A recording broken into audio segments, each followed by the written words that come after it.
Chapter 3. Once Upon a Time. Despero's siblings tried to educate him in ways of being a mouse. His brother Furlough took him on a tour of the castle to demonstrate the art of scurrying.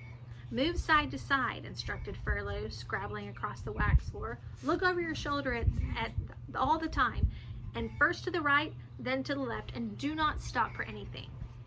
But Despero wasn't listening to Furlough. He was staring at the light pouring in through the stained glass windows of the castle.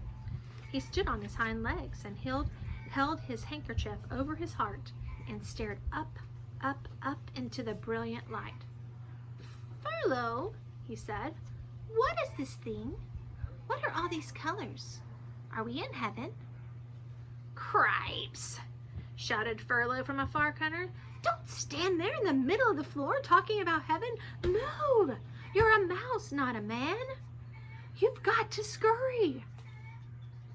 "What?" said Despero, still staring at the light.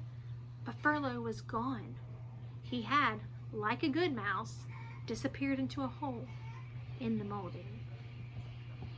Despero's sister Merlot took him to the castle library, where light came streaming in through the tall, high windows and landed on the floor in bright yellow patches.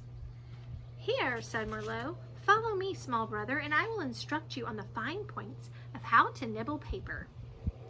Merlot scurried up a chair and from there hopped onto a table on which there sat a huge open book.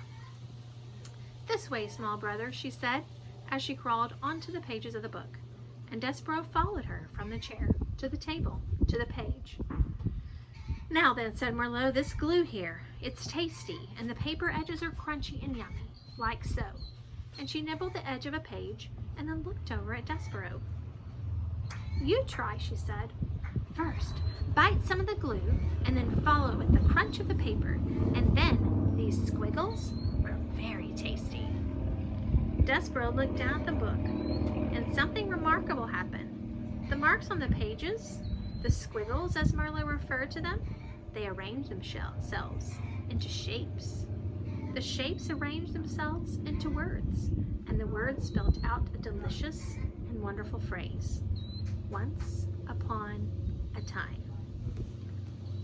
"Once upon a time," whispered Despero. "What?" said Merlot. "Nothing. Eat," said Merlot. Here's the picture.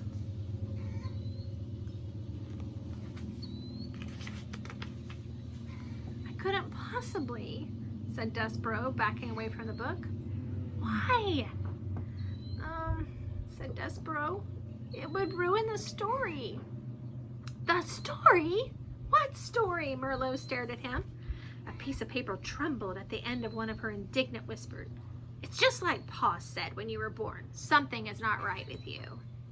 She turned and scurried from the library to tell her parents about the latest disappointment. Despero waited until she was gone, and then he reached out and with one paw touched the lovely words, "Once upon a time."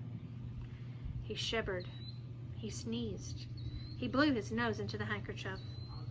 "Once upon a time," he said out loud, relishing the sound, and then tracing each word with his paw, he read the beautiful story of a princess and the brave knight who serves and honors her.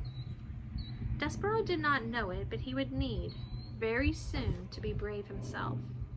Have I mentioned that beneath the castle there was a dungeon, and in the dungeon there were rats, large rats, mean rats?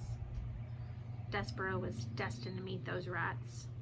Reader, you must know that an interesting fate, sometimes involving rats, sometimes not, awaits almost everyone, mouse or man, who does not conform.